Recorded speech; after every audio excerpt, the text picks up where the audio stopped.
Ready? Yeah. It's recording. Switch sides.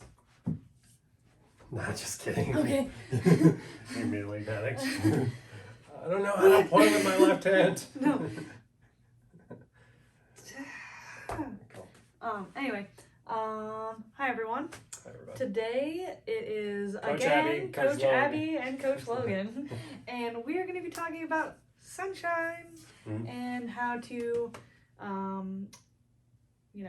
The health benefits of sunshine, as well as the best practices to not get burnt and go about it safely and in a responsible adult way. thanks. You're welcome. Go ahead. Words. So the health benefits. Well, the health benefits are getting vitamin D, super important thing that we get from the sun, especially in the summertime in the Northeast. It is really important. Northern latitudes. Northern latitudes. Yeah, I guess. Sorry, there are a lot of places. Pacific Northwest is offended. There's a lot of So is places Ireland, that are northern United Kingdom, that aren't Northern Japan, Canada. Alaska, Oot and a boot. Saskatchewan, Ottawa. Did you say Ottawa? No, I just said Canada, Oh, and I Quebec said City. oot and a boot in the sun. Yeah, Maine. All right. Anyway, so vitamin Geography D. lesson. And then we'll go over some of the specific benefits of getting enough vitamin D, and things like that too. But also, if you haven't watched our sleep video, we talk a little bit about circadian rhythm, and so we're just reiterating here how important sunlight is for your circadian rhythm, because the light exposure to light at the right times of the day is really important for getting good sleep and feeling awake and alert and mentally acute during the day. So You're so mentally acute. Thanks. We will link the video below. Yes, Yes. you will link. I will link the video below I don't touch these after this. on sleep so you can Yeah. get a deeper dive. So Yeah, now if you're a plant, photosynthesis, it, yeah, can't go without a Billy Madison. chlorophyll, chloroplast, borophyll. Yeah. Yeah. Just couldn't pass it up. Yeah. So there it is. Photosynthesis. We're not going to talk too much about that one. And then also just overall recovery, in by way of getting vitamin D, and also getting good sleep too. So small like thing. So immunosupport, vitamin D. If you are sick, your vitamin D levels are naturally going to decrease. So that's kind of why a tendency, like throughout the wintertime, you are getting a little bit more sick, more frequent, and all those things. So vitamin D exposure, vitamin D supplementation, trying to increase those if you are exercising more, if you're in a higher stress state, and then just trying to, like, if you're more likely to get sick, you can always supplement with vitamin D. Many things vitamin C, which I don't think that's actually true with oral, but you can kind of correct oral intake. You can kind of correct me on that one, but I think if you inject it, it's helpful. But regardless, so vitamin D in a pill form is the best. So I think that was the only thing I had on recovery. It promotes you, makes you stronger if you take vitamin D. and that just comes down to the importance of vitamin D. Yep. So vitamin D basically helps with hormonal creation, Bunch of and things. regulation. I think it's in 95% of the human body's processes. Yeah. So So that's why your skin can make it. Yeah. Your largest Pretty organ sick. makes it yeah, the skin is an organ. the largest. Mhm. Yes. Anyway. Best practices for getting That's all vitamin D. you. So Our sun's being sensitive. a native of more southern latitudes and having lived in places that get 300 days of sun per year, Nice. I got burned, so I'm letting you know how not to. So peak UV rays, whatever will I guess be solar noon, which is not necessarily noon. Like this time of year, I think it's 121, 122. Obviously. So kick off 2 hours each way. And that's probably gonna be your peak UV rays this time of year, and it gets a little bit more finite as we get towards winter. So whenever you actually have winter, the days start getting longer, UV rays have potential of getting higher. Where the burn potential happens for most people is when it's really cold outside. If it's April and it's sunny, but it's still 45 degrees, you could be outside for even an hour and be completely charred.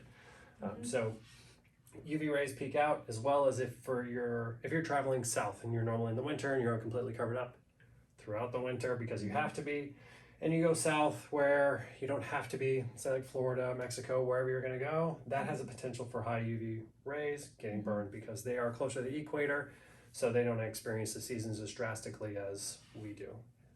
So the duration makes it dependent. There are many UV tracker apps out there, UV Mate, UV Index. You can always just type in what's the UV. Link them. The App Store? Okay, I guess. So I'll link those I don't know if below. that's possible. You can download those. You can.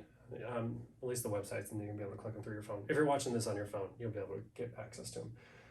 But that'll give you, based off your skin type, you can put in a little survey in there, fill that out, and it'll give you, based off your skin type, how quickly you will burn, how much vitamin D your body's going to produce, all these cool little facts and things. So normally I just say this time of year 12 to 3 is usually the most intense, which is for me, but just depends. So skin exposure, if you feel comfortable exposing your face, your ears, and all that stuff, start it early.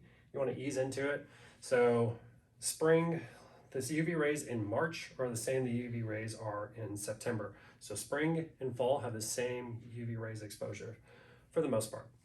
So you can think about September, it's usually a little bit warmer, a little bit more sunny, feels a little bit more easy to be outside. March, maybe not so as much. So taking those days in March or April to get a little bit of sun exposure. So once you get to the peak UV rays around summertime, it's not as bad. And then once you get past summer, they're going to be less. So try not to burn. Burning increases the risk of skin cancer. Burning's not cool. Not all the cool kids are doing it. Another Billy Madison reference. Not all the cool kids are getting blisters and type 2 or second degree burns. Yeah, so type 2 diabetes. Definitely don't get a base burn. Yeah, don't get a base burn. Just a joke. Sensitive areas, nose, ears, neck, cheeks, all that stuff, Chest. lips, chest, tops of your feet. Try to be aware. I always wear a hat when I go outside, so I'm like tanner here, pasty here, so I'm winning. So I practice a little bit more. I ease into it. I will go outside with a beanie on, and I will have on sweats, and I will just go out there and try to get some sun. You've seen it. So what's the best practices? So sunscreen and cover up. Sunscreen, we don't know what the processes for that could be. It's definitely better than getting a sunburn. So wear sunscreen if you can.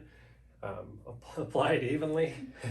Nothing worse than a streak or forgetting you didn't put it somewhere or accidentally getting a finger mark across the shoulder or down an arm. I also just use SPF shirts or SPF hats. So it's always good to cover. You don't have to worry about it coming off. Shirts themselves have a certain SPF, so the 30, most basically base ones are at 30 up to 50, and then there are specific ones that are a little bit more intense than that, and that'll be helpful. I could not tell you off the top of my head what the SPF factor actually means, what SPF means. It's like ATM machine, what I just did there. The SPF actually means sun protection factor. I know that that's what it is, but I can't actually tell you what it is. So look into it. There's Google. Figure out what best suits you, what type. If it's 30, if it's 50, if it's 100, if it's infinity. Just kind of figure out what SPF suits you best. And just take breaks from the sun. If you're worried about getting burned, just get whatever amount is good for you. Yeah. And then go in the shade. Whatever skin you have sunscreen on will not be producing vitamin D. Just keep that in mind. So that's where the potential of easing into it, you'll get a little bit more used to the sun. As with anything, we'll call it like progressive overload for sun exposure. Yeah. You want to ease into it. You don't want to go immediately into doing 20 sets of sun exposure when you've never done one. So start with one, ease into it, and then eventually with time, hopefully you're not getting burnt. That's a good note about the sunscreen and vitamin D though. So just making sure you're getting true skin to sunlight exposure, but safely, and then using sunscreen when you need to. So you're getting vitamin D. Or if it's completely unsafe for you to be in the sun, then supplementing with vitamin D. Yeah, this time of year, if you're about 25% of your body exposed, you can produce 1,000 international units every 25 to 30 minutes approximately. So that's pretty baller. If you can do that, if you can get up 50% and get 75% exposed, it's definitely helpful. So use proper coverage. Once you feel like you've gotten enough sun exposure using the UV app, then you can determine that that was enough, and then just put either sunscreen, cover up, whatever you need to actually be able to not get burnt if you need to still be outside. If not, don't worry about it. Once you get past the sunrise, if you go back to circadian rhythm, sunrise, you're not getting any pertinent UV exposure. It's different parts of light, and then the sunset, you're not getting any crazy exposure. So as long as you're covered, probably within the 11 to 4 o'clock hours, you should be pretty good, unless you're extremely pasty or in the middle of the summer. Yep. So just be cautious. Cool. Happy sunning. That's why we're so tan. Yes. That's why. Cool. Sweet. All right. Well, bye everybody.